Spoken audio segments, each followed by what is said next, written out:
Ministério da Cultura, Governo do Estado de São Paulo, por meio da Secretaria da Cultura, Economia e Indústria Criativas, apresentam.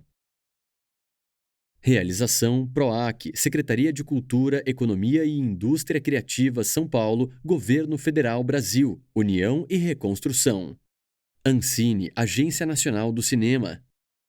Apoio: Beja Instituto, Infinito, Plenai, Associação São Joaquim de Apoio à Maturidade. Droga Raia, Drogazil, Raia Drogazil S.A. Rede Itaú apresentam uma produção Maria Farinha Filmes. Em letras alaranjadas, se o momento atual não fosse bom, não se chamaria presente. Devemos viver o presente integralmente, intensamente, porque o presente nos compromete. O agora nos lembra quem nós somos e o que fazemos nesse mundo. Daniel Munduruku, escritor, professor e ativista indígena brasileiro.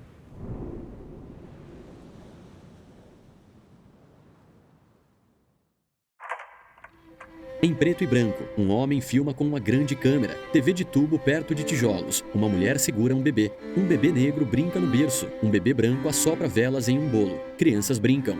Vida é o dever que trouxemos para fazer em casa. Quando se vê, já são 6 horas. Quando se vê, já é sexta-feira. Vídeos de famílias. Quando se vê, já é Natal. Dezenas de pessoas na calçada. Quando se vê, acabou o ano.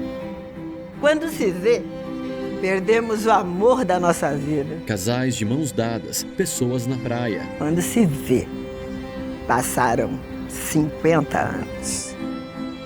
E agora é muito tarde para eu ser reprovado. Mas se me fosse dado um dia, outra oportunidade, eu nem olhava o relógio, eu seguiria sempre em frente. Iria jogando pelo caminho as cascas douradas e inúteis das horas. Seguiria o amor à minha frente e diria: eu o amo. Não deixe de fazer o que gosta devido à falta de tempo. Nem deixe de ter pessoas ao seu lado por puro medo de ser feliz. Dezenas de pessoas dançam. A única falta que terá será deste tempo que nunca voltará. Quem fala é uma mulher negra de cabeça raspada. Ela usa óculos e grandes brincos. Em letras alaranjadas, quantos dias, quantas noites. Alguém anda na praia ao entardecer. Ao fundo há uma serra. Longevidade, longa vida, passa a se referir ao Cronos. Você vai medir em tempo de quantos anos. Enquanto, na verdade, eu estou muito mais interessado hoje no presente. Imagens alternadas de pessoas sentadas em diferentes ambientes. Praia, cidade, bosque. Se a sociedade se preocupasse menos com o tempo, mas com a qualidade desse tempo, tá perfeito. Uma mulher bebe de uma caneca em uma sacada. Roubar sua felicidade, roubar sua integridade, roubar seu tempo. Isso é impagável. A mulher negra de óculos usa vestido amarelo e está sentada em uma cadeira de rodas. A melhor idade é aquela que você vive e que você está bem com ela. Pode ser os 18, pode ser os 50, pode ser os 75. Nós estamos, sem dúvida, ressignificando o que representa a idade.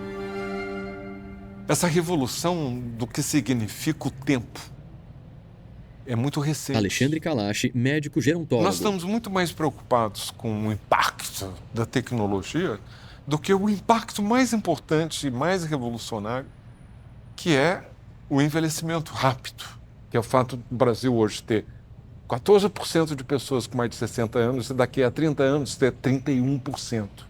Abre o olho. A coisa mais importante deste século vai ser envelhecimento.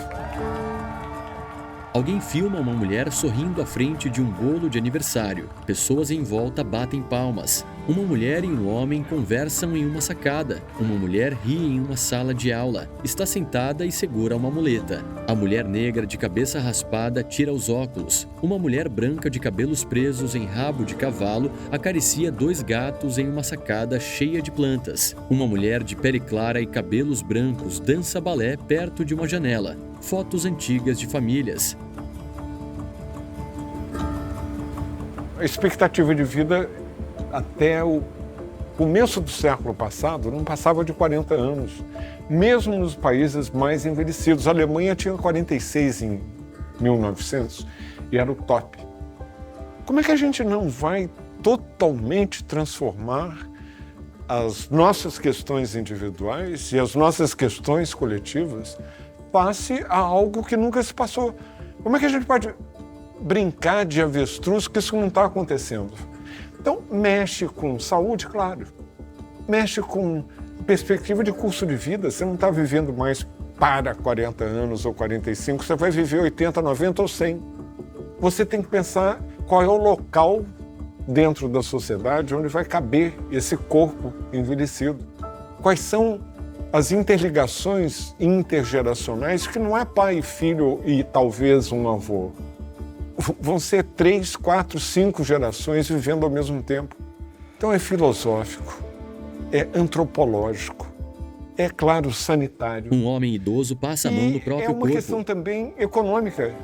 Como que uma sociedade vai responder, sob o ponto de vista econômico, ao fato de que nós proibimos as pessoas idosas de continuarem a contribuir para a sociedade? O que você faz quando somos muito mais saudáveis, mais ativos, com mais vitalidade, com mais conhecimento? A gente vai experimentar, a gente vai causar um impacto. Como que eu vou envelhecer como meu avô, minha avó? Como é que vai ser igual? Não dá. Eu não vou ficar no aposentado, lá fora de vista. Eu vou ficar na sala da frente, ciente dos meus direitos, e vou continuar dando chute no balde, virando a mesa, experimentando e... Aves voam em volta de barcos no mar. Não vai esperar ter 65 anos para saber como é que vai envelhecer bem, não. Pessoas fazem esportes na praia. Comece já. Quanto mais cedo, melhor, nunca é tarde demais. E isso é um mantra. Quanto mais cedo, se você começa a se preparar para a longevidade aos 20, é melhor do que aos 30. Se não começou aos 20 ou aos 30, começa aos 40, aos 50, aos 80. Você sempre vai ter ganho.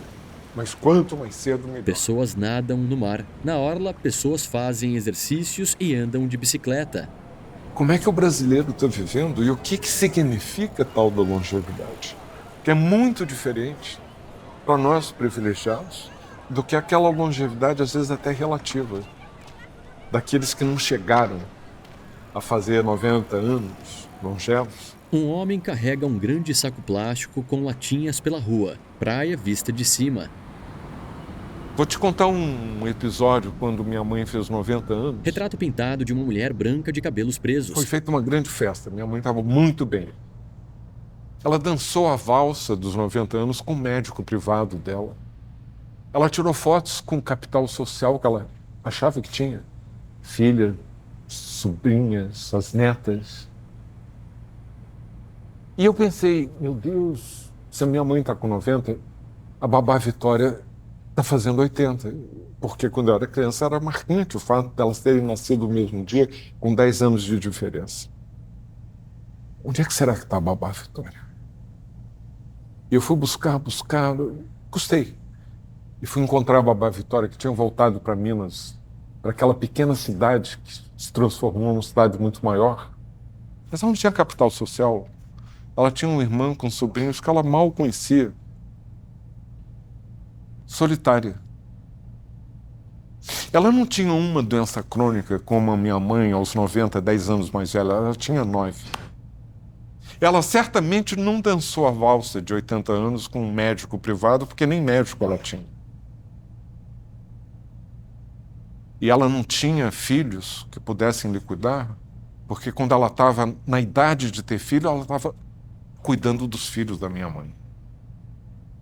E essa é a realidade que a gente tem desse compromisso de olhar quem é que envelhece, como, e o que é longevidade para quem.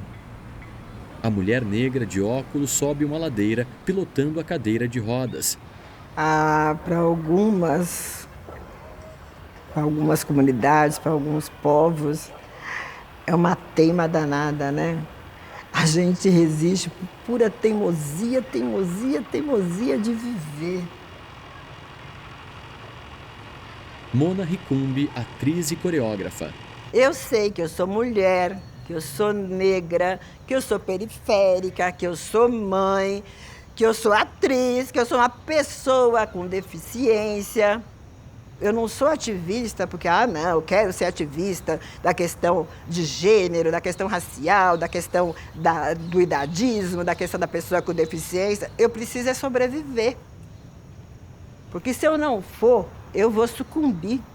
São tantos tal dos marcadores que eu sequer ia existir nesse momento. Então não é uma questão de escolha.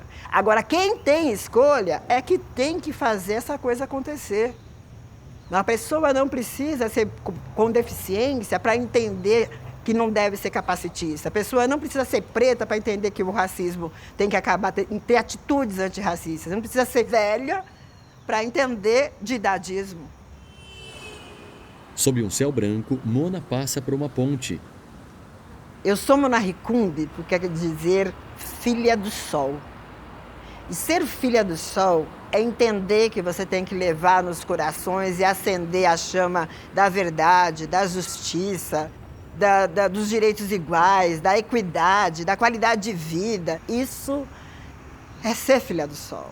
Só estou falando tudo isso porque eu cheguei nos 50 a mais. E ser uma mulher com deficiência no Brasil, eu sou realmente uma mulher idosa.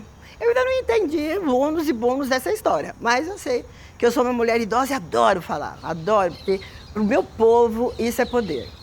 Que eu sempre fui de tradição africana, então o momento de sentar em volta, né, do mais velho e contar a história, isso é ambicionado mesmo pela gente. A gente quer, né? Eu quero. Isso tem a ver com gostar de viver. Vídeo e fotos em preto e branco. Arquivo pessoal Mona Ricumbi. Mona aparece atuando e dançando em meio a dezenas de outras pessoas. Um prédio espelhado reflete a rua com carros passando. Ao lado do prédio, o céu azul com nuvens brancas. Uma mulher de pele morena clara, de cabelos presos, está em um hospital, perto de um aparelho de soro. Ela dá um sorrisinho. Hoje eu ia começar as gravações do documentário e aí de madrugada eu passei mal, e muito mal, no nível de perder a dignidade mesmo. Sabe quando você senta no vaso, abraça a lixeira e isso é tudo que você tem na sua vida? Foi isso que aconteceu comigo essa noite. Então eu vim parar aqui no hospital, vim aqui pro meu retiro. Porque tem gente que vai pro retiro na mata. Às vezes eu preciso fazer um retiro no PS. E é isso aí, faz parte. Carnaval 2020. Rua com centenas de pessoas. Há alguns carrinhos que vendem bebidas. Pessoas dançam, algumas com fantasias e adereços coloridos. Um homem e duas mulheres chegam em uma casa, cumprimentam duas pessoas que já estavam lá. Gente, eu já tô pronta! A mulher que estava no hospital mexe com acessórios. Eu só queria cola de cílios. Acho que eu sempre tive um desassossego, assim, né? Então eu sempre busquei entender o que era a vida, o que a gente estava fazendo aqui, o que é sagrado. Quem é Deus. Ela passa a maquiagem. E aí eu tinha certeza que uma hora isso ia explodir dentro de mim e que eu ia partir para a busca. Então eu acho que independente do diagnóstico, eu tentaria buscar essas respostas. Ana Michele Soares, jornalista, escritora, paciente e ativista de cuidados paliativos. O livro dela, Enquanto Eu Respirar, é aberto. Naquele dia, o sistema da clínica falhou. E o médico precisou preencher tudo no velho e bom papel. Meu nome, o tipo da doença, um X aqui e outro ali. Um processo bem rápido, quase mecânico. Ao percorrer o papel, meus olhos depararam com um X, seguido de uma palavra. Paliativo. Como assim, paliativo? Em 5 segundos consegui invocar todos os santos, orixás, médiuns. Meu Deus, estou em estado terminal. E aí me bateu a tristeza. Cacete, eu vou morrer com 33 anos? Eu, Ana Michele, ou Ana Mi, como a maioria das pessoas me chama, descobri o câncer de mama aos 28 anos. Aos 32, quando eu já estava esquecendo de todo aquele pesadelo de mastectomia, quimioterapia, radioterapia, descobri que estava doente de novo. Tinha metástase no fígado. E eu me dei conta de que dali para frente a jornada seria longa e dolorosa. Dança com amigos no carnaval. Nessa nova contagem do tempo, onde não media segundos, mas momentos, descobri uma vida repleta de profundidade. E mesmo nas situações mais críticas, era possível ver um bom sentido ali. Essa história não é sobre o câncer. É sobre viver, é sobre dançar com o tempo. Fecha o livro. Na lateral de um prédio, o grafite de uma mulher com cabelos altos e volumosos. Usa vestido branco longo e está sobre um fundo azul. Eu sempre volto para Cajuína, né? Eu acho que a gente vive fazendo aquela pergunta, né? Existimos, a que será que se destina? Sueli Carneiro, filósofa, doutora em educação pela USP. É sempre essa pergunta. A cada momento da jornada, essa pergunta se coloca, se recoloca. Grafites. Na lateral de um prédio, uma mulher negra olha para cima. Em outro prédio, silhueta de um rapaz negro de perfil. Eu digo que eu sou old school do movimento negro brasileiro. Fotos de manifestações. Cabeça feita pelo Abdias do Nascimento e pela Lélia Gonzalez. Eu sou filhote deles, não sou outra coisa. Eu sempre digo que o Abdias me ensinou a pensar preto, né? Pensar como preto. E a Lélia me ensinou a pensar como mulher preta, né? E essas duas concepções determinaram totalmente a minha vida, né? O meu destino. Arquivo pessoal Sueli Carneiro. A minha experiência pessoal é de vir de de pertencer a uma família extensa e com sentido muito gregário. Eu sou a mais velha de 7 irmãos, felizmente estamos todos vivos aí, envelhecendo ainda. E famílias negras costumam ser famílias extensas, né? Que tem a ver com estratégias de sobrevivência, né? Nesse momento eu estou com a minha tia mais velha, de 95 anos, hospitalizada, de 17 filhos. Ela é a única que chegou a essa idade de 95 anos e nenhum dos anteriores chegou aos 70. Imagens de arquivo Sueli Carneiro. Primeiro, eu estou espantada de ter chegado aos 70, porque eu fui desenganada aos 2, né? Quando eu cheguei nos 70 anos, eu fui objeto de um reconhecimento e uma celebração, principalmente das jovens meninas, né, das meninas negras da nova geração, que eu não imaginava que pudesse alcançar, não imaginava que eu tinha essa presença na vida delas. E essa geração traz uma novidade também em relação à minha geração, que é a ideia do cuidado, né? Não é um conceito banal, é parte intrínseca de uma estratégia política que sabe que uma cuida da outra, uma puxa a outra, de forma a que todas possam crescer e juntas.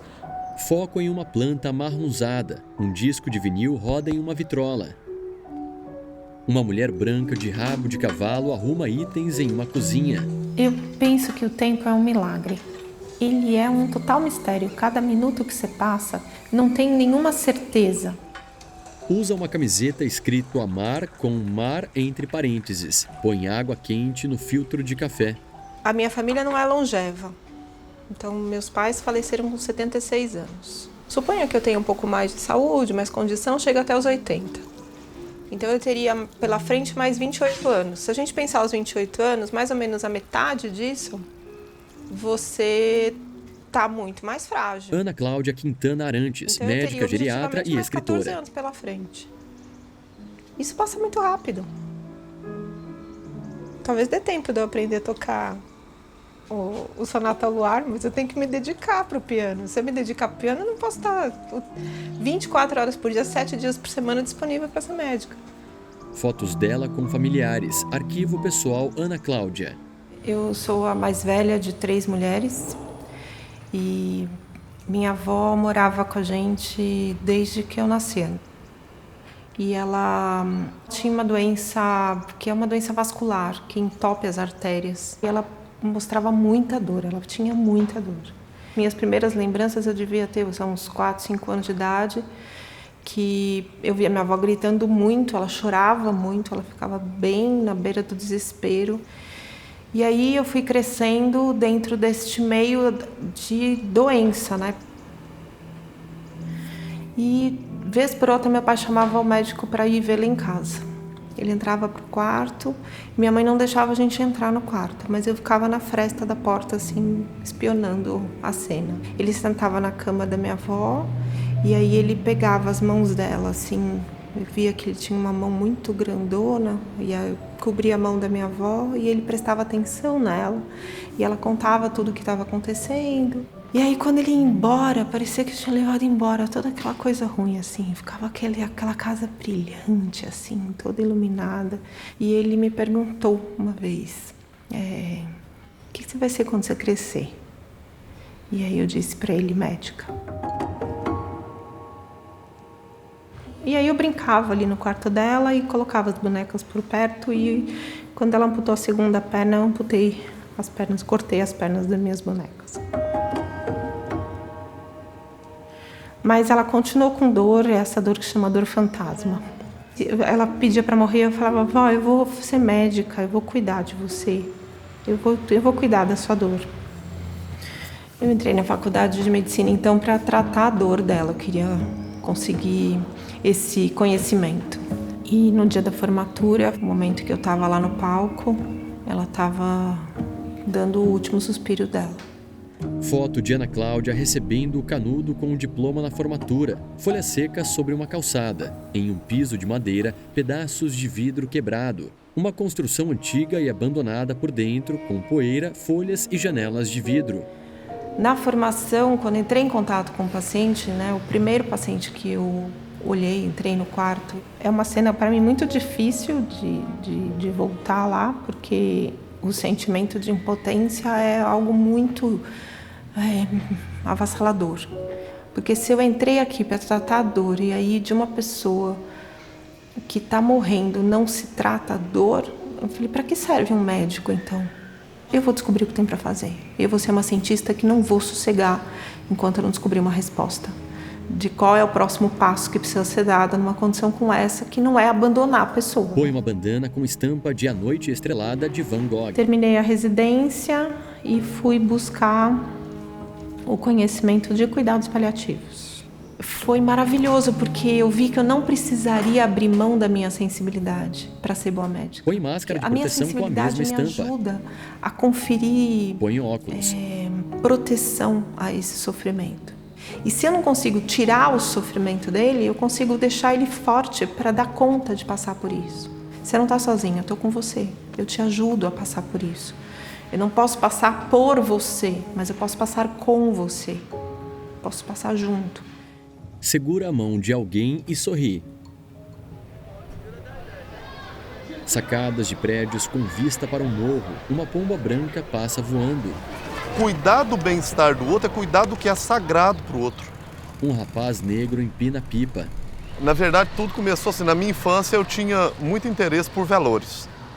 Eu não gostava do clima, mas eu gostava do que uma pessoa...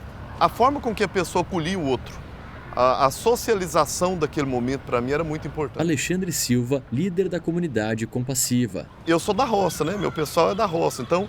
Aquele momento era assim, a gente fazia questão do velório render muito tempo, porque à noite tinha uma cachaçinha, tinha um pão de queijo com linguiça, e tudo aquilo era uma festa social. Arquivo pessoal Alexandre Silva, fotos de infância. Alexandre usa camiseta preta escrito Sou Paliativista. Teve uma feira de ciências na escola e o meu grupo ficou com o hospital. E aí cada grupo ficou com uma profissão. Eu fiquei com a enfermagem. E percebi que a profissão que tinha mais relação com cuidado era a enfermagem. Eu lembro da frase que a enfermeira da época me falou. Ela falou assim, a enfermagem é a arte do cuidar. E aí, pronto, eu já tinha decidido que essa seria a minha profissão. De jaleco branco, ele desce escadas no quintal. Eu fiz um MBA no Rio e me gerou um incômodo, uma pergunta de pesquisa. Como que era adoecer com uma condição ameaçadora de vida no cenário da favela? Fora da favela eu já sabia, mas como que era isso num cenário muitas vezes intocável pelo poder público? E aí eu fiz meu mestrado pesquisando não favela, mas no doutorado eu não aguentei. Aí eu quis pesquisar isso e o pessoal da Rocinha começou a me chamar para ir na Rocinha atender paciente também. Eu falei, gente, isso está ficando grande, eu não vou conseguir sozinho. E aí eu fui procurar quem era protagonista do cuidado aqui. E descobri quem era protagonista. Mulheres idosas que se dedicavam a cuidar, tinham trabalhado uma vida toda em outras coisas, mas que o cuidado nunca saiu delas. Hoje nós já somos 31 voluntários, 29 são voluntárias. Eu posso falar que 60% são mulheres com mais de 60 anos. Cerca de 10 mulheres de máscara de proteção passam pela rua estreita. É uma questão que a gente já sabe que em 2050 a pirâmide populacional ela vai estar invertida. Nós vamos ter mais idosos do que crianças e jovens. E o que é que nós, enquanto política pública, estamos fazendo para poder cuidar dessas pessoas que a gente trabalhou tanto para viver mais, mas é viver mais ou viver com qualidade? Eu quero acrescentar vida aos dias ou eu quero acrescentar simplesmente dias à vida? Rocinha vista de cima sob a luz do entardecer. Alexandre Kalash, médico gerontólogo. Se você pega os estudos mostrando onde as pessoas têm uma longa vida e uma vida feliz, com qualidade de vida, invariavelmente você chega a comunidades que são muito coesas, que têm muito contato entre as pessoas, e as pessoas têm trocas constantes, permanentes. É muito mais a qualidade de vida que vem desse capital social, dessas relações, desses relacionamentos. Mapa: localidades com melhor expectativa e qualidade de vida. Zonas azuis mostram Loma Linda, Califórnia, Nicoya, Costa Rica, Sardenha, Itália, Icaria, Grécia e Okinawa, Japão. Países com maior expectativa de vida. Zonas verdes mostram Chile, Suíça, Mônaco e Hong Kong. Países com menor expectativa de vida. Zonas vermelhas mostram Serra Leoa, Sudão do Sul, Nigéria e Afeganistão. Expectativa de vida no Brasil, 74 anos. Eu penso que a nossa sociedade ela é incapaz de prestar atenção no próprio tempo. A gente não respeita o envelhecimento, não respeita o que isso significa em termos de habilidade de sobrevivência, habilidade de partilhar sabedorias na experiência de quem é mais velho. Detalhes do rosto de um homem idoso. Vídeo antigo de uma festa. Nós vivemos num país hedonista, num país em que o jovem é o padrão. Vídeo antigo de centenas de pessoas na praia. Vídeo atual de centenas de pessoas na praia. Eu, hoje, não tenho aparência, nem quero ter, que eu tinha aos 25 anos. E querer fazer com que isso dure é uma receita certa para você se frustrar. Sequência de fotos de Alexandre ao longo dos anos. Porque é impossível. A passagem dos anos vai te marcar. Eu, na velhice, eu sou mais do que eu já era. Eu sou mais de mim mesmo. Eu tenho que ser coerente com isso. Isso é um ressignificado muito importante, porque antes você tinha que envelhecer de acordo com determinados padrões. E esses padrões, com frequência, frustravam. E as pessoas que entram nesses estereótipos hoje também são mais infelizes. É noite, pessoas passam pela rua. A sociedade de consumo, ela tende a fazer a gente acreditar que aquilo que é velho não funciona. Aquilo que é velho não tem um desempenho tão bom. Aquilo que é velho não é necessário para você viver bem. O que é necessário para você viver bem são coisas funcionais, coisas que otimizam a sua capacidade de consumir mais. Objetos antigos à venda. Só que o que está sendo consumido com isso é o nosso tempo. É dia, centenas de pessoas na rua. De todas as apropriações perversas, não é? Que esse capitalismo neoliberal faz sobre nós, talvez surrupiar o tempo é a mais danosa de todas, né? Porque nos rouba, né? A vida, né? Detalhe de uma árvore.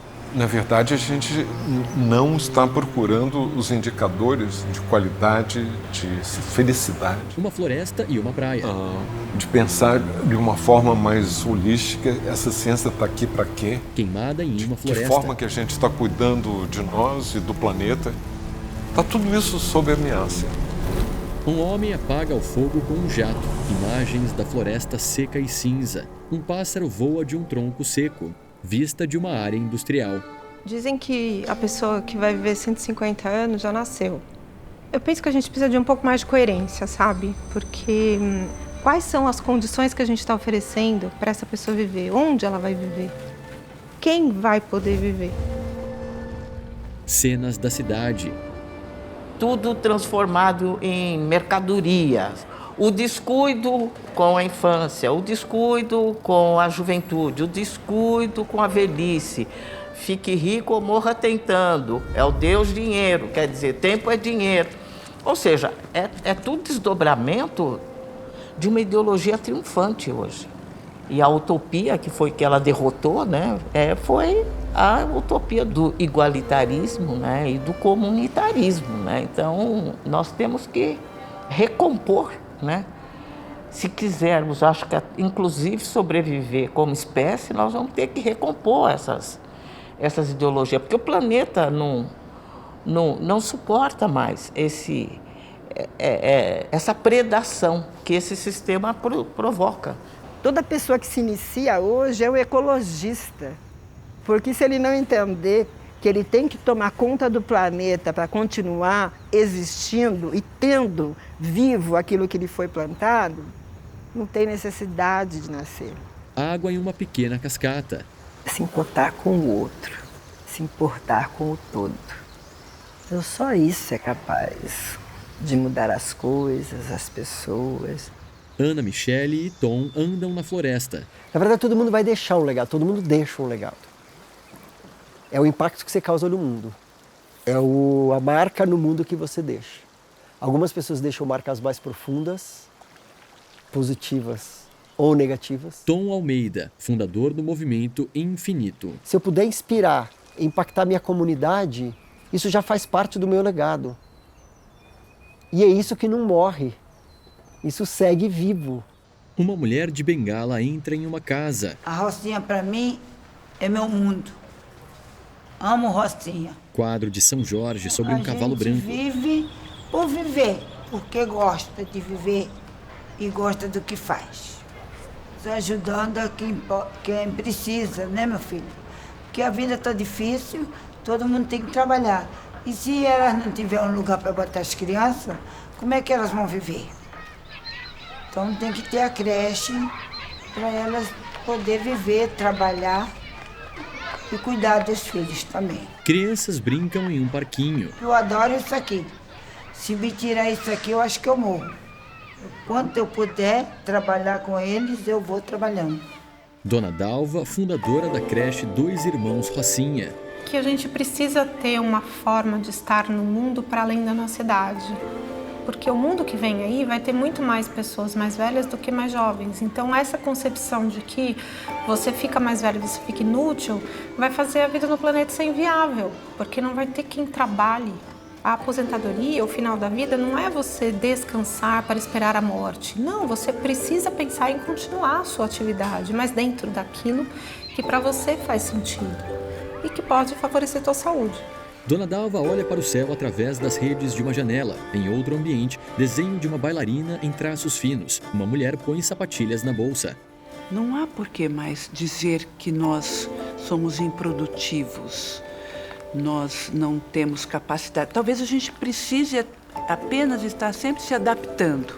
Eu gosto de viver com o jovem porque eu quero aprender o que ele sabe, o que ele faz. talvez eu tenha um tempo diferente para fazer Esmeralda Gasal, bailarina e professora de balé. Que ele seja generoso, como eu sou com ele, nas experiências e conhecimentos que eu tenho, com o tempo que eu preciso para assimilar. Mas eu tenho capacidade, a minha geração, as mulheres e os homens com mais idade, inclusive, têm capacidade cognitiva, afetiva, intelectual, política, social, para estarem em atuação.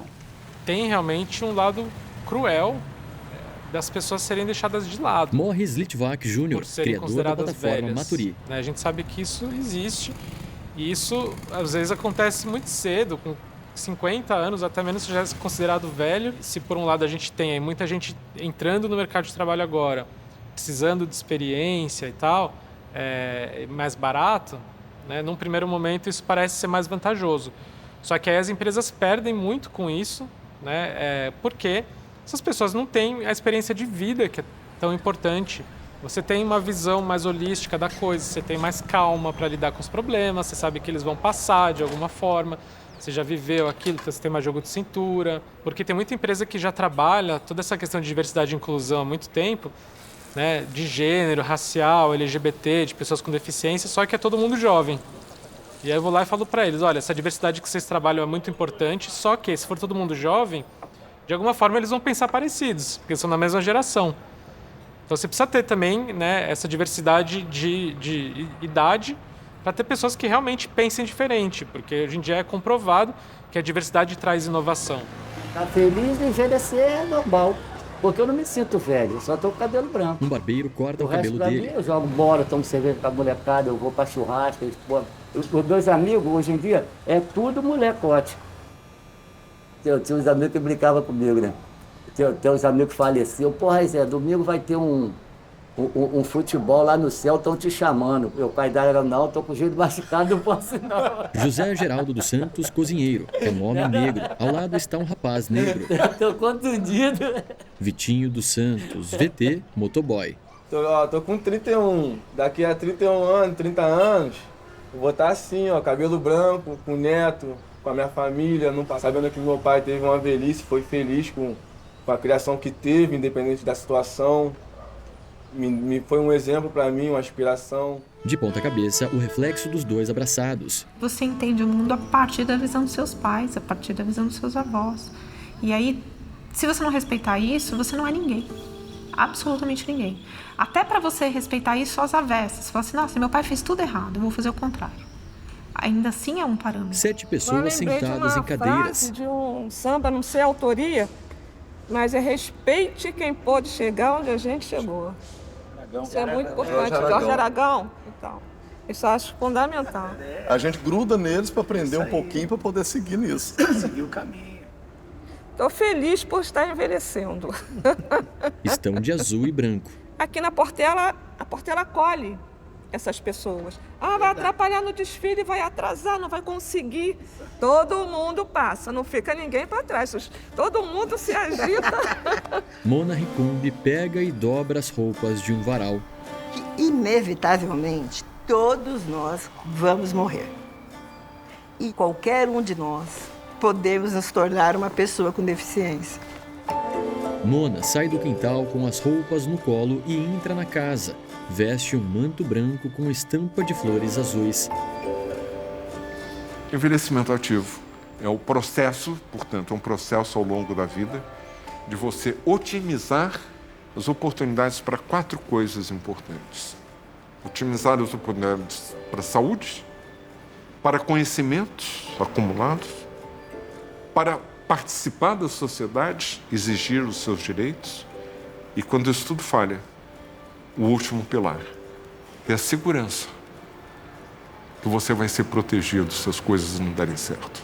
E quantos milhões de brasileiros estão envelhecendo sem o teto na cabeça, sem a comida na mesa e sem o dinheirinho para o mínimo? Esse é o horror. E por isso que a discussão do envelhecimento ativo, ela está emaranhada com a discussão da igualdade Cenas social. alternadas de pessoas debaixo Quando você de está viadutos excluído, e que em você mora barracas. longe, que o transporte público é terrível, que você não tem acesso, que você não pode se divertir, que você não tem as oportunidades de trabalho decentes que te protejam, a sua saúde vai embora. pessoas dormem em calçadas. E você tem 1/3 da população que tem entre 18 e 30 anos, que nem trabalha, nem estuda. Como é que você vai querer que esse cara envelheça bem?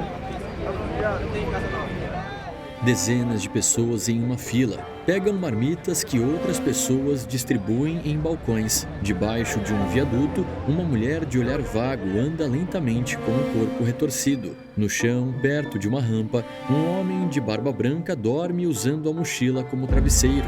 Imagens à distância da Rocinha, que fica em um morro. Há várias casas coladas umas às outras e construções com cerca de 3 andares.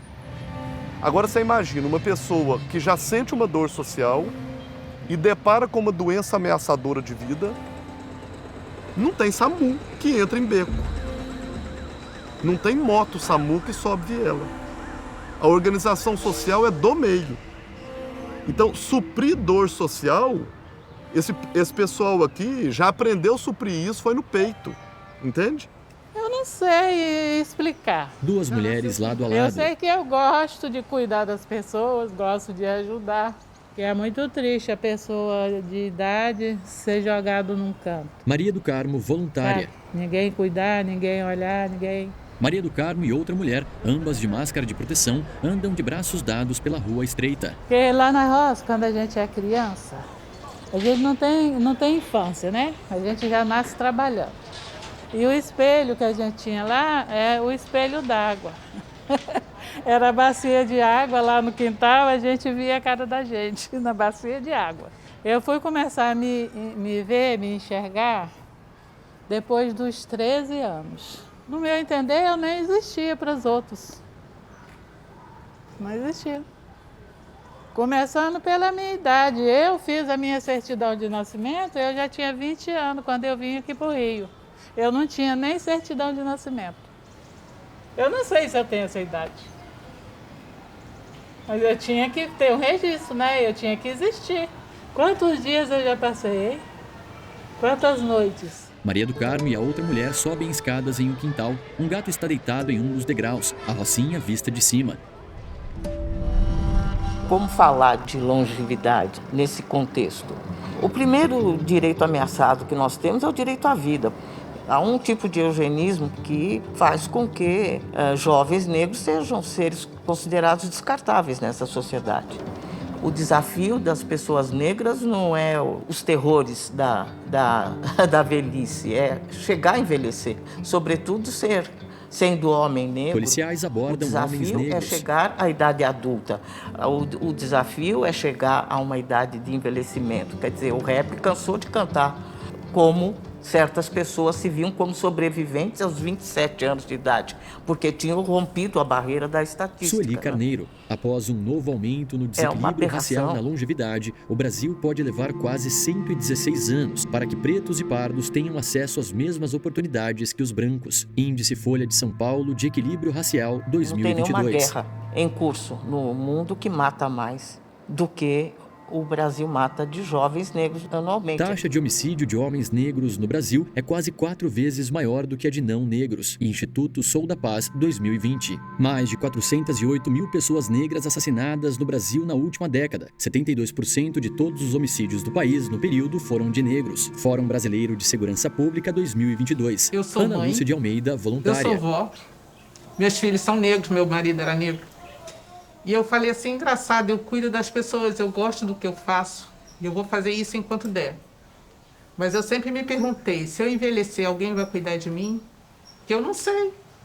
Então, realmente, essa longevidade na favela, ela é boa por um lado, que se você cria laços de amizade, você vai comer, ou alguém vai cuidar de você. Mas será que você vai ter companhia dos seus? Então, antes você tinha filhos, filhas, você falava assim, não, meu filho vai cuidar de mim, minha filha vai cuidar de mim. Não sabemos. Aí a gente tem que ir para o capital social mesmo, né? A amizade, aquele que vem de longe, aquele que enxerga a gente, aquele que nos vai cuidar. Então, eu acho que é isso que a gente está plantando e é isso que a gente vai fazer. Nós temos a obrigação de resistir e nós estamos fadados a resistir. Nós estamos condenados a resistir e assim o faremos. As mulheres com as quais a minha organização trabalha são mulheres que perderam seus filhos para a violência policial, para a violência do tráfico. Essas mulheres têm um slogan. Luto é verbo. Para nós, luto é verbo. Nós não temos saída. Então, eu costumo dizer para os jovens negros que o maior ato de rebeldia e de insurgência que eles podem praticar é se manter vivo. Porque o plano é extermínio. Cenas de manifestações. Por qualquer meio necessário, contrarie. Por qualquer meio necessário, mantenha-se vivo. Em respeito à ancestralidade que nos trouxe até aqui, em respeito à nossa dignidade humana. Olha ao seu redor. Você está vendo esse monte de velhinho de mais de 90 anos. Aí você fala assim, puxa vida, eu moro no país que tem a maior população negra fora da África. Por que é que não tem nenhum senhor pretinho aqui do meu lado? A mim me interessa que vocês façam essas perguntas.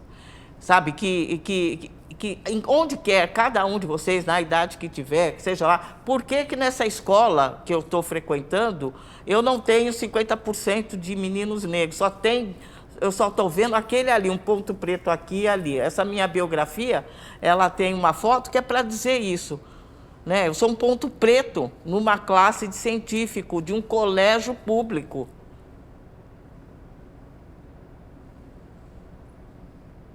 E por que é que eu não estranho uma aberração dessa? Por que eu acho natural? Foto em preto e branco de cerca de 15 estudantes em um colégio. Sueli é a única aluna negra.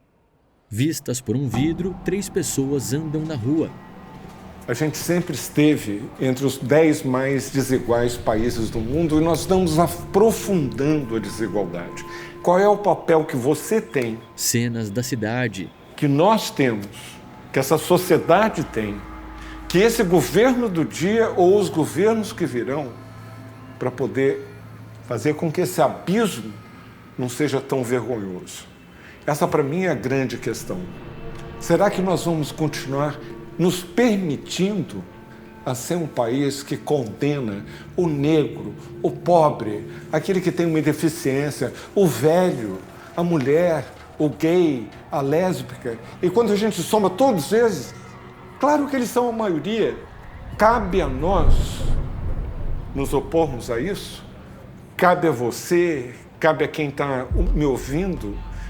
Eu acho que cabe a todos nós, mas cada um deve fazer essa pergunta: qual é o papel que eu tenho, qual é o apito que eu vou tocar para fazer também barulho dentro dessa confusão?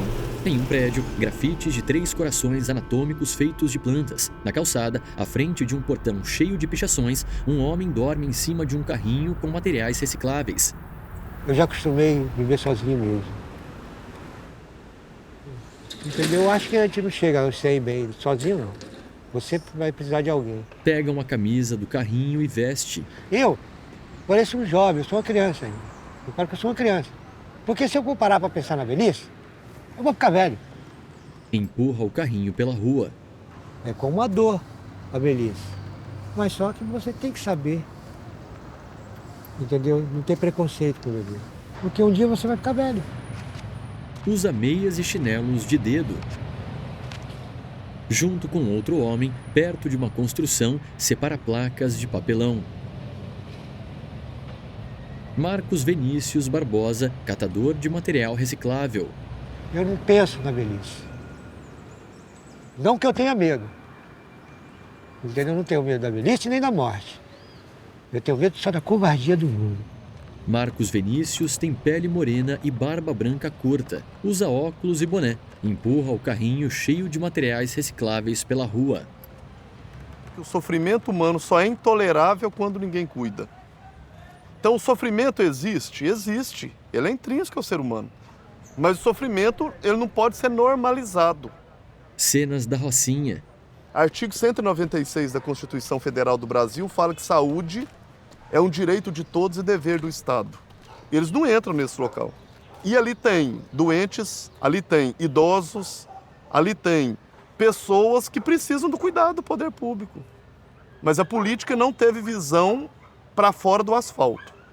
A visão e os modelos construídos são para o asfalto, não são para o morro.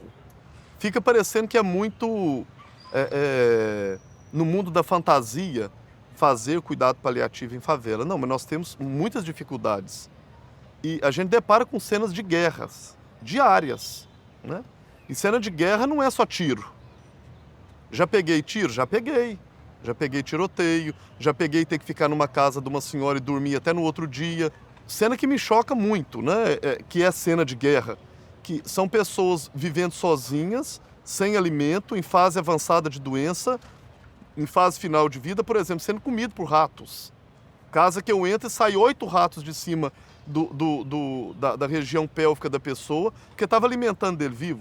Uma senhora que estava tomando um medicamento para vômito, durante 4 dias, o pessoal notou que ela tinha sumido. Ele falou, vocês entram lá? Eu falei, se arrombar, eu entro. Ela estava no chão apagada de tanto remédio para vômito e saía. E tinha, sem brincadeira, tinha em cima dela cerca de 150 baratas. Saindo na boca, entrando no nariz. Outra situação de guerra. Um senhor vivendo sozinho, com um câncer de cabeça e pescoço, sem ninguém para cuidar, sem visita do poder público, e que a gente chega para atender, tinha mosca voando na casa para todo lado, ele com um pano de chão enrolado no pescoço da lesão, muito sangue pela casa toda. Quando a gente tirou o pano, numa tarde, eu tirei por volta de 120, mas nós contamos 120 bichos brancos do pescoço e do ouvido dele. Isso é cena de guerra, isso é cena de abandono. E num lugar que fica menos de 5 quilômetros do metro quadrado mais caro do Brasil. Você entende? Por que soa como cena de guerra? Não tem condição de uma coisa dessa, de ter tanta diferença em tudo isso. Cenas alternadas do Morro da Rocinha e de pessoas passeando e fazendo exercícios no calçadão da orla e na praia. Duas mulheres estão lado a lado, usam máscaras de proteção de pano. Uma delas com o símbolo da comunidade compassiva. Estão em uma sacada no Morro da Rocinha. É Edna Maria dos Santos, voluntária. Não tinha vocação para ver ferida, não tinha vocação para ver ninguém doente, entendeu? Porque agora nem ligo, não consegui encarar uma ferida. Se agora me der para dar um banho num doente, eu dou, entendeu? Porque é a minha vontade de querer estar ajudando. Tem que estar bem, tem que estar com a alma preparada para isso. Aceitar, porque às vezes é difícil você encarar. Às vezes a família, coitada, está ali no desespero. A gente também tem que chegar, dialogar, conversar, entendeu? Tá preparado. Às vezes até virar psicólogo sem ser. Cerca de 10 pessoas em uma sala. Poxa, como eu tava com saudade do senhor. A pandemia separou nós, né? A gente ficou tudo distante, né, seu Pedro? Senti falta do senhor nas missas, que você ia na missa 6 horas, né, seu Pedro? A gente se encontrava Ela segura lá a na mão igreja, de um né? senhor que treme a outra mão em uma bengala. Nós vamos fazer isso, sabe por quê? Isso já está entranhado na gente. A gente nasceu cuidando, a gente continua cuidando e a gente vai morrer cuidando. A força motriz que gera o cuidado, e especialmente o cuidado paliativo, é a compaixão. É o ato de sentir aquilo e fazer algo pelo outro. A comunidade é compassiva, mas o meu sonho é que a humanidade seja compassiva.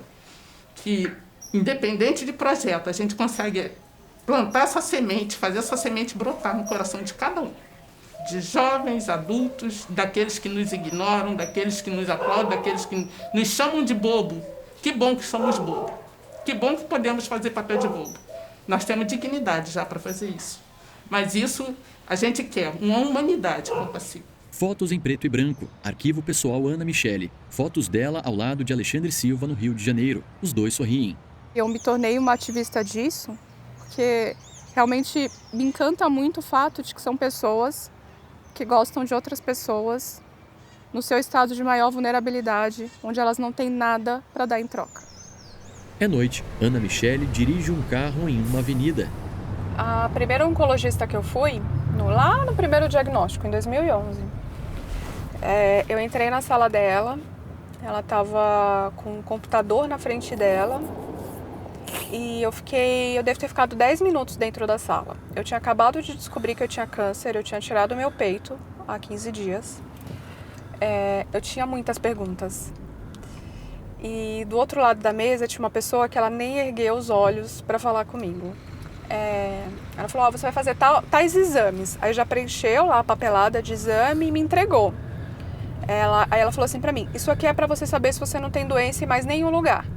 Aí na hora você leva um susto, né? Porque você acaba de descobrir que você tem um câncer no peito. Você nem cogita a possibilidade de ter câncer em outro lugar. E aí eu falei, eu vou fazer quimioterapia? Ela falou, com certeza, né? Olha a sua idade. Não, tipo, como assim com certeza? Eu nunca fiz quimioterapia antes. Ela virou e falou assim, e antes que você me pergunte, vai cair o seu cabelo. Eu saí da sala e eu comecei a chorar de um jeito compulsivo, assim, porque eu falei, caraca, ela me resumiu ao cabelo. Ela acha que a única preocupação que eu tenho na minha vida é se meu cabelo vai cair ou não. Tipo, eu tô com câncer. Eu acabei de tirar meu peito.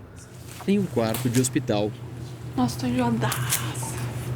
Então a gente faz primeiro esse, que vai melhorar seu enjoo. Ana Michele de Souza Soares, nome da mãe, Alvenir Souza Soares. Concentron, tá bom? E eu acho que a minha história com cuidados paliativos já começou ali. Porque eu não quis aceitar um médico que não queria nem olhar pra minha cara. Eu acho que a gente merece um pouco mais do que isso. Ana Michele está deitada e usa o celular. O remédio goteja no equipamento. E aí não é o cuidar da doença, é cuidar da pessoa. A gente aprende anatomia, fisiologia, fisiopatologia, farmacologia, interação de medicamentos, apresentação de doenças, tudo como se fosse um homem jovem de 25 anos. E depois vai se frustrar e cometer erros, porque o paciente, cada vez mais, é um paciente idoso que está envelhecendo, com patologias múltiplas, onde as coisas estão mascaradas e a gente só está com o parâmetro da juventude eterna. Então, é impossível curar e as pessoas não estão preocupadas em ensinar esses futuros profissionais a cuidar, ainda mais se for homem. E nós vamos nos arrepender muito, porque numa população que envelhece, não esperemos nós, homens, a sermos cuidados para sempre sem participar da equação. Retrato em preto e branco de um homem e uma mulher ao lado de uma imagem de Nossa Senhora. Eu sou a irmã mais velha, sou a primeira de 5 filhos, aí eu também sempre me senti tendo que cuidar dos meus irmãos. E eu não sabia bem o que eu queria fazer de profissão. E aí eu fiz vestibular para medicina, no 3º ano, que a gente começa a entrevistar o paciente. Aí eu senti que aquilo fazia sentido para mim. Nilda Santana, médica pneumologista. Mais ou menos em 93 eu comecei a fazer consultório. Eu não entendia nem para ganhar dinheiro, não. Era um lugar onde eu gostava de sentar, a pessoa na minha frente, me falar, a pessoa se abrir. Então, cuidar para mim é isso. É o que eu gosto de fazer, é o que eu achava que estava fazendo com os meus irmãos, o que eu fiz com o meu filho, cuidando dele mesmo, trabalhando, feito uma louca. Faço as coisas do meu jeito, no meu tempo. A minha consulta não tem tempo para terminar. A minha consulta é igual os programas do Chacrinha, acaba quando termina. Ela examina uma pessoa com um estetoscópio, usam máscara de proteção. As mulheres, no seu processo de busca de emancipação do patriarcado e também de busca de igualdade, elas forjaram também uma cultura própria. E como a mulher sempre esteve vinculada à tradição do cuidado, aí também ela desenvolveu, né, não só uma cultura própria, então as mulheres sabem cuidar. Ainda que em situação de opressão, nós nos especializamos nisso, sabemos cuidar e cuidamos, nutrimos. Um exemplo muito concreto, prático no momento, como as mulheres dirigentes dos países enfrentaram melhor a pandemia do que os homens. É disso que estamos falando. Imagens de São Paulo. Alguém dirige uma ambulância. A morte de idosos por Covid-19 aumentou ainda mais a desigualdade social e econômica. As pessoas mais atingidas pela pandemia foram os pobres, os idosos, os povos originários, os negros, as pessoas doentes. Antes da pandemia, elas já eram cruelmente ignoradas. Esse extermínio, essa coisa cruel que aconteceu com os idosos, com a maioria das pessoas que morreram na pandemia eram idosos, isso não foi uma coisa que aconteceu agora. O idadismo não surgiu na pandemia. A pandemia só trouxe isso para a primeira página. Imagens em preto e branco de uma retroescavadeira jogando terra sobre dezenas de caixões lado a lado e do cemitério visto de cima. Nós estamos vivendo numa explosão de idadismo. Ou seja, você sempre tem um grupo que se acha valendo mais do que o outro. É o ismo. E daí o idadismo. No caso, os jovens se acham valendo mais do que o idoso. Depois que você tem a ideologia, você institucionaliza. Você vai operacionalizar, você vai ter regras, você vai ter medidas. Não vai entrar no meu hospital, não vai receber uma ressonância eletromagnética, muito velho. Não vai ficar no hospital mais do que 7 dias, não vai... É o lado perverso que institucionaliza a ideologia. O terceiro I é quando ele passa a ser interpessoal. São as piadinhas, aquela coisa insidiosa, que você está o tempo todo derrubando o outro, tirando a autoestima, a autoconfiança. Termina com o quarto I, que é a internalização. Você acaba acreditando que você realmente vale menos que o outro. É o objetivo da supremacia. Em um pequeno altar debaixo da pintura de uma sereia estão 10 estatuetas. Eu comecei a trabalhar com 17 anos, em oficina, me aposentei em 2010 e eu acho que a longevidade é a gente saber viver. E de 6 anos para cá, eu comecei a me meter com a arte. Ele coa café. Então, o que ela representa para mim? Alegria, felicidade. Eu acho que eu estou trazendo a alegria também para os outros. Eu faço uma apresentação de dança, uma apresentação de teatro. Isso aí já me engrandece também. Edmundo José dos Santos, seu Ed, motorista aposentado. Como se fosse um adolescente. Então, é um idoso adolescente. Anda na rua com uma garotinha. Eu tenho medo de morrer. Então, eu acho que a importância da gente se reunir, falar sobre isso, que um vai descobrindo o sentimento do outro. Quanto mais você falar sobre vida e morte, eu acho que vai dando mais coragem. Porque eu não sei como é que a morte vai chegar para mim. Observa a rua debruçado em uma janela inacabada, em uma parede com tijolos expostos. O importante é isso, você pensar bem sobre como viver e como morrer. Seu Ed digita no computador. Ele é um homem de pele morena, cabelos grisalhos e óculos.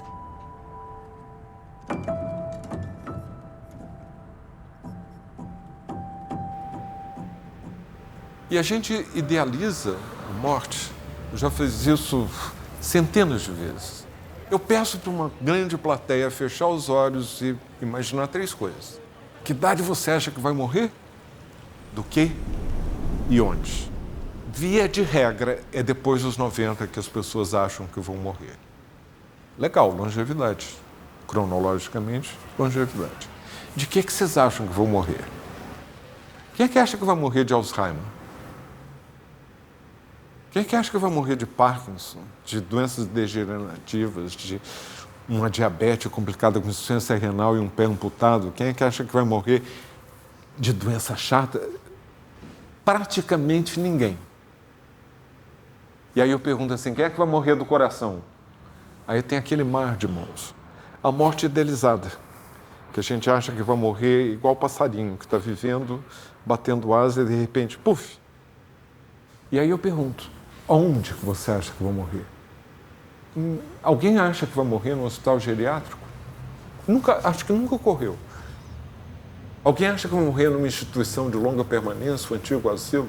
Aí tem 3 ou 4. Poucos. Alguém acha que vai morrer em casa? Então é a morte idealizada, que você acha que vai morrer de repente, uma doença súbita, que não é precedida por doença, por incapacidade, por necessidade de cuidado.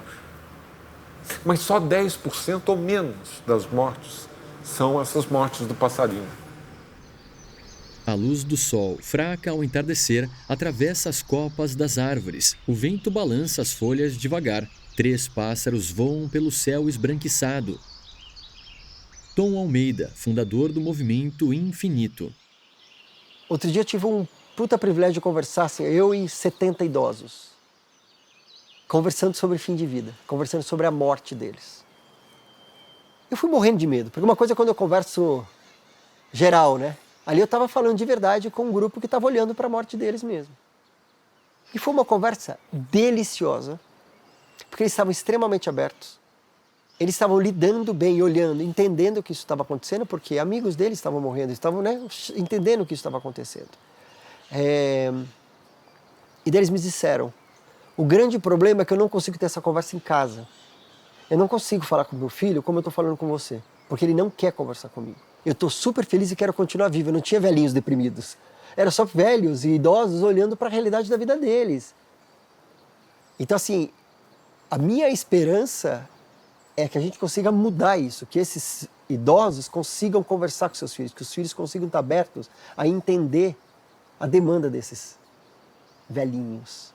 E vamos viver enquanto a gente está junto bem. Eu estou falando de coisa que é importante, a gente está falando sobre o que é mais sagrado, que é o amor dessas pessoas, as conexões. Então, se eu consigo impactar alguém para ter uma conversa na casa dele com seu pai, com seu avô, já é uma transformação que naquela vida, no luto, na forma do luto que essas pessoas vão viver, é gigante, é gigante. Tua mão tá tão linda. Não pode estar linda, mão de velha. Maria Zenite de A. Pinheiro, diretora aposentada da área técnica de taquigrafia da Alesp. Pegou a mão dela assim e disse, está de luva? Porque ela viu toda... Ah, tá, porque tá tudo enrugadinho. Você está de luva, Bi? Ela disse, não, toda velha tem a mão enrugada. Ela disse, quando eu ficar velha, minha mão vai ficar assim? Ela disse, vai. Disse, e quando eu ficar velha, eu vou ficar com o cabelo branco igual o seu? Ela disse, vai. E eu vou ficar com o dente amarelo igual o seu? Se sentiu humilhada. Ana Cláudia dirige. O que é muito incrível no cuidado paliativo é quando as pessoas começam a se perceberem cuidadas no sofrimento delas, elas voltam a sorrir. Põe um disco em uma vitrola. Isso é um paradoxo. Assim, como? Mas o paciente está em cuidado paliativo? Quando ele entende que ele vai morrer, aí ele sabe viver de uma maneira muito mais presente. E aí, de repente, descobre que não precisa estar doente, não precisa estar morrendo de alguma coisa muito grave para você dar valor na vida. Basta que você tenha consciência da sua morte e você respeite esse dia. Porque tem muita gente que fala que tem medo da morte, mas corre atrás dela. Então, eu tenho medo da morte, mas aí vou aproveitar a vida. E vai fazer tudo que pode te destruir mais rápido. Porque você acha que aproveitar a vida é se destruir. Eu digo que, geralmente, o que vem depois da frase eu mereço é uma grande besteira que você vai fazer. É mais gostoso você viver uma vida que respeita a morte. Porque ela vai chegar. Você precisa se preparar para estar vivo no dia que ela chegar. E aí, sim, esse dia vai ser um dia que a morte vale a pena viver. Ana Michele dirige. No começo eu tinha muito essa expectativa, e era expectativa mesmo, de que agora eu estava fazendo a última medicação e que daqui a pouco eu ia estar curada. Porque quando você descobre câncer, parece que esse é o único objetivo, né? É você ficar curada. E eu não tenho mais essa possibilidade, né? Pelo menos diante do que a medicina oferece hoje. Então, para mim, enquanto tiver tratamento, significa que de repente eu consigo estabilizar a doença e seguir viva mesmo, literalmente. Luzes no asfalto. É como se eu vivesse vários ciclos dentro de poucos meses, sabe? Porque cada vez que eu faço um exame e que eu tenho que passar com um médico, pode ser que tudo mude. Ou pode ser que tudo fique igual. Ou pode ser que tudo piore. Porque daí se eu faço exame e o médico fala, tá tudo bem, então eu sei que eu vou ter 80 ou 90 dias que eu vou ter para ter uma vida normal, assim, né? Dentro das minhas condições. Então, gera uma expectativa, né? Uma ansiedade. Eu não gosto muito de falar expectativa porque eu não... Depois de 9 anos de tratamento, a gente não fica mais condicionado a essas vidas hipotéticas, assim, né? Então, eu tento esperar que as coisas aconteçam. A imagem passa das luzes noturnas da cidade, de carros e prédios, para o crepitar de uma fogueira. Eu tento estar bem porque é esta vida que se apresenta neste momento. Se eu reclamar, eu vou continuar tendo câncer. Se eu ficar bem e sorrir, eu continuo tendo câncer. Só que reclamando, a minha vida fica um pouco mais chata. Então eu vou reclamar pra quê? Não, a conta não fecha pra mim. Então hoje ele me comunicou que eu tô bem, então é isso. Essa é a minha verdade do momento. De olhos fechados, toca num instrumento de percussão perto da fogueira. A finitude, ela é crônica pra todo mundo. Então a gente tá aqui, amanhã não sabe. Eu me sinto exatamente igual a todas as outras pessoas, né? Eu só tenho um diagnóstico. E eu não tenho nenhum tempo pra perder.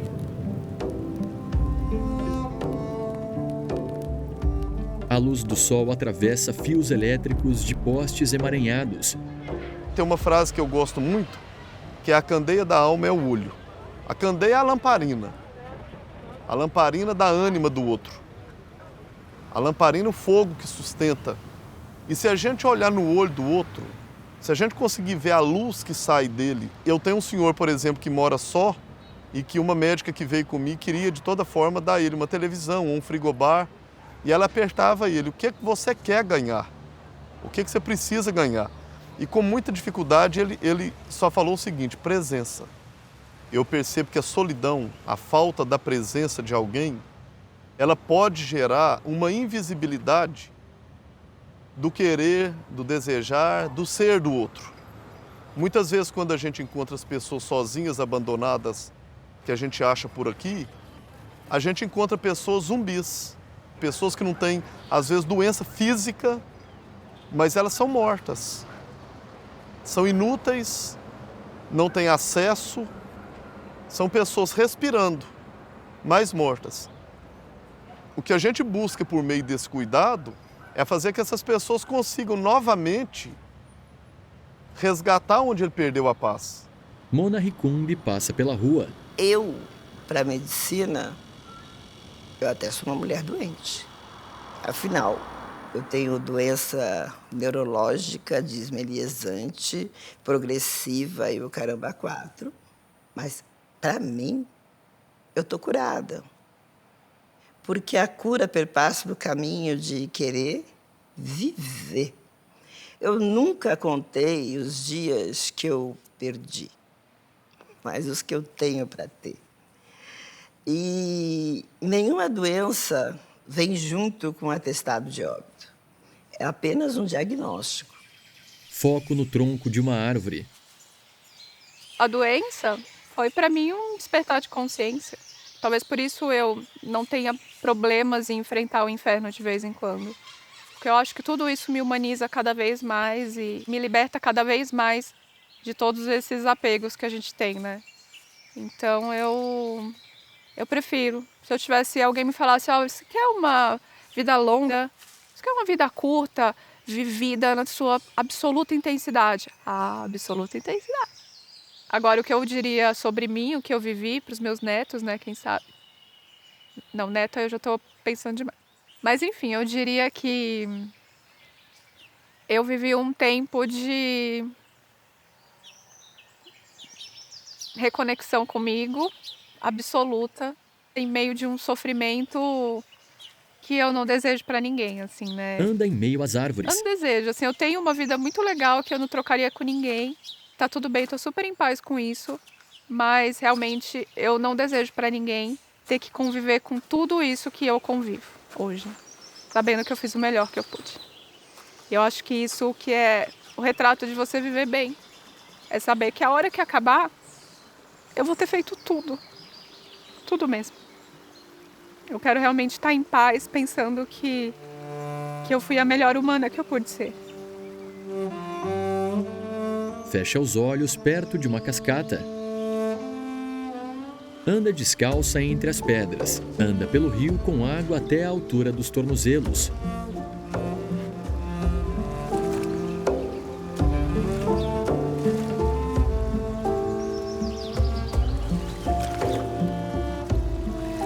Só consegue encontrar beleza no que está sendo vivido a pessoa que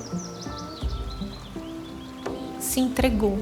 É uma coisa de se olhar para aquele chão e falar assim, eu vou dar o passo porque esse aqui é meu caminho. Eu vou andar em direção a isso. E mesmo que dê errado, você vê beleza na coragem de caminhar, você vê beleza no que você encontra pelo caminho. Um homem negro que usa boina preta enxuga as mãos em um pano de prato. Olha pela janela acima da pia. Lá fora há uma área arborizada. Ele fecha os botões da camisa. Ajeita a boina na frente do espelho.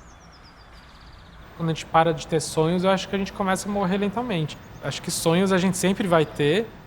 Acho não, tenho certeza. Eu vejo, né? Eu lido com o público 50, 60, 70 a mais, cheio de vontade toda hora de fazer coisas novas.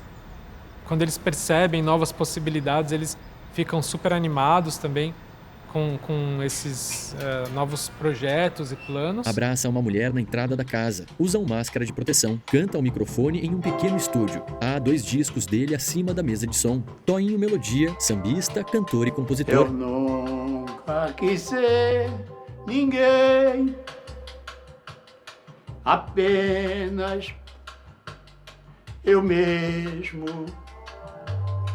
Pra quando eu acordar, Um rapaz acompanha a música com a cabeça. não vagar por aí a esmo, não vagar por aí a esmo. Um homem e uma mulher almoçam à mesa lado a lado. Francisco Aguiar, técnico em elétrica aposentado. Edmeia Pereira Correia, comerciária aposentada. O dia foi maravilhoso, né? Vamos surfar, pegamos umas ondinhas. Não foi aquelas coisas hoje não, né? Não foi aquelas coisas hoje não, mas sempre é bom. Os dois na praia com pranchas de surf.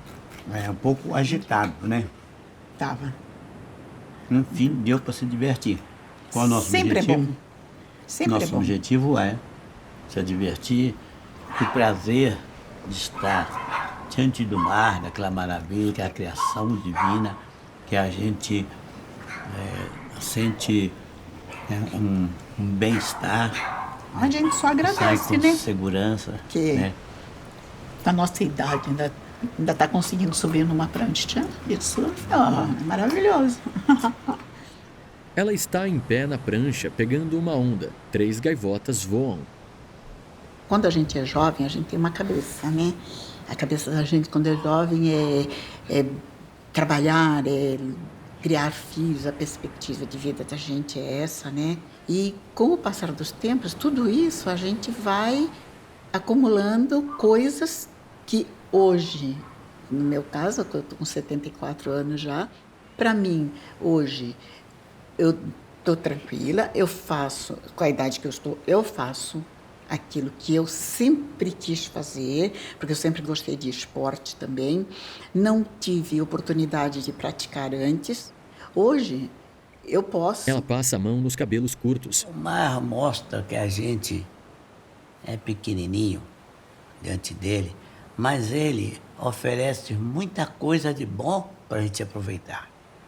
Uma coisa de bom que ele oferece, qual é? É na cabeça da gente, é a visão da gente. É ver que nele a gente conecta com ele, com Deus, com a natureza, conecta com tudo através dele. Sentados na areia, de frente para o mar, Francisco e Edmeia se dão as mãos. Cada um tem uma prancha de surf ao lado. Os 2 caminham pela parte rasa do mar. Mona Ricumbi passa maquiagem. Para você ter qualidade de vida, propósito. Você tem uma missão. Você saber que se acordou de manhã vai fazer uma diferença para o bem de alguém ou de alguém. Ela anda pela rua. Saber que você quer deixar um legado, quer deixar uma missão. Você tem uma missão, você tem um propósito que te anima, que te motiva e que você vai sair pelo dia procurando, buscando, dando às vezes cotovelada e se metendo o bedelho, como dizia minha avó. Eu sempre fui de meter o bedelho, estou metendo o bedelho. Eu estou querendo fazer acontecer. E o que eu estou falando parece que é ativismo político. É porque viver é um ato político. E viver muito mais, que é o privilégio que eu estou tendo, me dá essa obrigação de ter que levantar essa voz. Se eu não puder falar, quem é que vai falar? Quem é que vai poder realmente expressar essa outra dádiva da longevidade? Vai ter mais voz. A gente vai fazer mais barulho, sim. Uma pomba voa.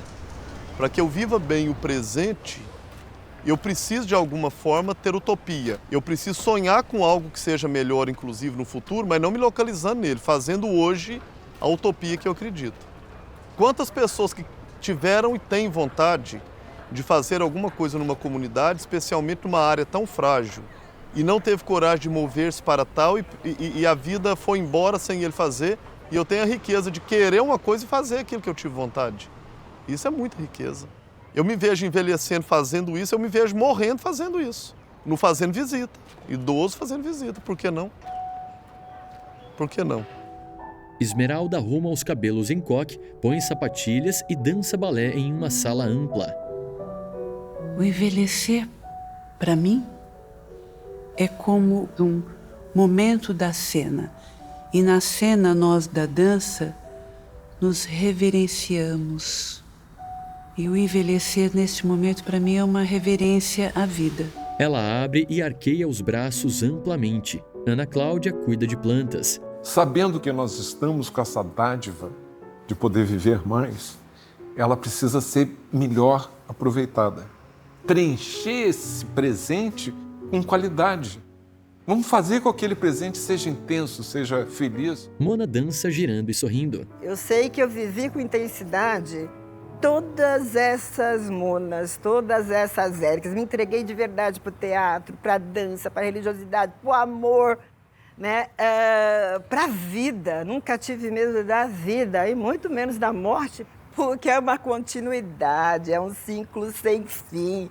A morte é voltar para a terra, daquela terra que foi doada por Nanã, por Zumbá, o nome que tenha, para moldar o que nós somos e tudo floresce e cresce de novo. Só quero que seja com muito mais dignidade que os meus ancestrais. Ana Michele se aproxima da sacada, abre a porta de vidro e observa o morro com centenas de árvores à frente. Eu acho que esse negócio de envelhecer, né, é engraçado porque quanto tempo tem uma longevidade? Quanto tempo tem uma vida inteira? Será que tem a ver com o tempo cronológico? Porque eu vivo uma vida inteira. O vento balança levemente as folhas das árvores. Ana Michele autografa um livro. Bom, em algum momento dessa história toda, alguém falou assim pra mim, a sua sobrevida é de alguns anos. E aí eu fiquei refletindo, né, e eu pensei, bom, então aqui, a minha sobrevida, depois do diagnóstico, coube de saltar de paraquedas, ver 3 sobrinhas nascerem, ver meu irmão casar. Conheci as melhores pessoas da minha vida, eu conheci após o diagnóstico, as pessoas com quem eu mais convivo. Eu virei uma ativista, eu construí um espaço que cuida de pacientes com doenças graves. Eu escrevi vários manuais para a indústria e para ONGs sobre câncer de mama. Eu publiquei 2 livros por uma das maiores editoras do país. Eu dou aulas semanais para médico, para ONG. Eu dancei pra caramba. Eu fui numas baladas muito bagaceiras e foi muito legal. E no dia seguinte eu ia pro retiro espiritual porque eu queria manter a coerência. Eu conheci muitas religiões, eu fui em todas praticamente. Gargalhei, chorei, me apaixonei, me desapaixonei, apaixonei de novo pela mesma pessoa, por outra pessoa. Fui em muitos carnavais mesmo. Então, de morrer eu não tenho medo não, eu tenho medo de não ter vivido. No carnaval de rua. Se eu morrer hoje, tá tudo certo. Fez muito sentido estar aqui. Que fique registrado. Cenas alternadas. Pessoas assistem um vídeo em um telão. Em uma mesa na sacada, Tom traz comida para Ana Michele. Alguém cuida de flores. Alexandre Silva observa o Morro da Rocinha. Edna sorri por baixo da máscara de proteção da comunidade compassiva. Ana Cláudia anda em uma sala escura. Nilda anda pela rua. Dona Dalva anda pela rua. Alguém anda de bicicleta. Edmeia e Francisco andam pela areia levando as pranchas de surf. Alexandre Kalash está debruçado na sacada. Entra no apartamento. José Geraldo e Vitinho, abraçados, olham para o céu. Pessoas nadam no mar usando toucas. Jovens andam de skate enquanto Marcos Vinícius leva o carrinho de recicláveis. Esmeralda anda calmamente pela rua. Arqueia os braços para fora e faz passos de balé na faixa de pedestre. Mona está na rua, usa vestido amarelo e turbante, arqueia os braços para dentro e dança sorrindo com movimentos ondulatórios. Ana Michele assopra as velas com formato de 39 em cima de um bolo. As pessoas ao lado batem palmas. Sueli move o olhar para frente. Essa coisa extraordinária que é a existência é um fato. É um fato suficientemente magnífico, digamos, né? Que merece ser celebrado. A despeito, sem entrar no mérito das contingências, né? Todas. Mas pela exuberância, né? Pela exuberância do fato, né? De existirmos. Abre os braços. De emergirmos nesse universo, de podermos pensar essa aparição. Por muito que isso seja transitório, por muito que isso seja penoso, por muito sofrimento, né, que se revista, por tudo, mas viver é algo extraordinário. Eu acho que é uma coisa absolutamente extraordinária, chocante, e um mistério, um enigma, e que às vezes é comovente. Ao lado de uma foto de Ana Michele sorrindo no carnaval de rua, o texto: em memória de Ana Michele Soares, 1982 a 2023. Envelhecer é um privilégio que eu não vou ter. Eu saberia o que fazer. Eu saberia o que fazer com cada ruga. E minha preocupação não seria ocultar nenhuma delas. Trecho retirado de entrevista dada por Anami a André Gravatá. Ao compartilhar sua jornada no tratamento do câncer, Anami desmistificou e aproximou as pessoas dos cuidados paliativos. Em 2023, após sua partida, é fundado o Instituto Ana Michele Soares. Ao lado de uma foto de Toinho à frente do microfone, o texto: em memória de Toinho Melodia, 1950 a 2021. Sambista não manda recado e faz de qualquer desacato uma rima. O tempo é um santo remédio que ensina. Trecho do samba Vida de Sambista. Considerado um dos maiores compositores da velha guarda, Toinho Melodia tornou-se referência do samba paulista. Fez fama nas rodas e comunidades, inspirando as novas gerações. Me tomando Passam os créditos. de assalto.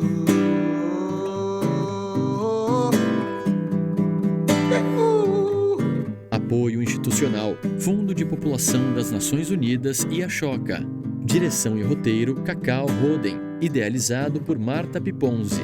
Produzido por Ana Lúcia Vilela, Estela Renner, Luana Lobo, Marcos Niste, Mariana Oliva.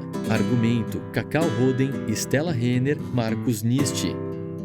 E demais créditos. Ouço todos os corações batendo, todos os corações do mundo batendo. Ouço todo esse barulhão que fazem, toda essa percussão selvagem batendo. Ouço muitos dos corações se calam, muitos dos corações se falam mais alto. Ouço todos os corações do mundo, sim, todos eles me tomando de assalto.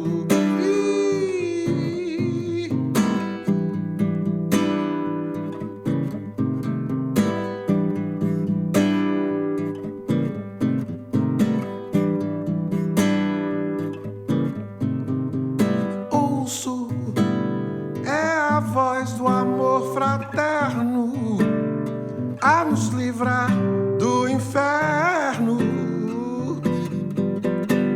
latente.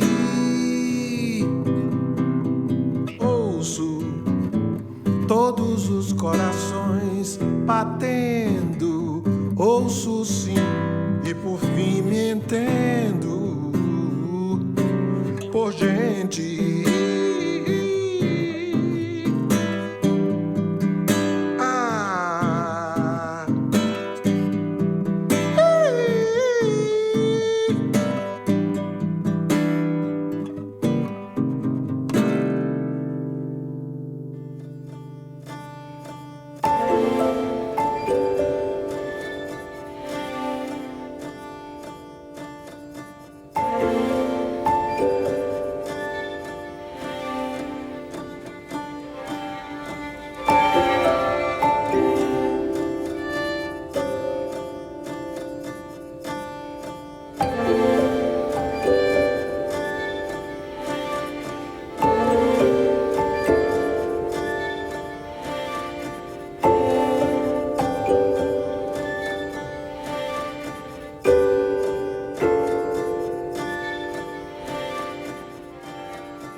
A realização desta obra contou com o apoio da São Paulo Film Commission.